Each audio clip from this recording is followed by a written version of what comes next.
called Orangeburg, and it's basically made out of a tar paper. It was a really cheap pipe at the time, obviously, and it's still in the ground some places, and you can see that as it ages, it tends to collapse and crunch, but it's just made out of this like papery type stuff. And I think originally it was pretty hard, but over time it just gets really soft. So people that have this usually have a lot of drain issues.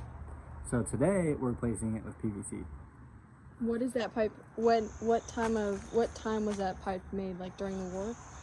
That's a good question. I think it was starting like World War II that they made it.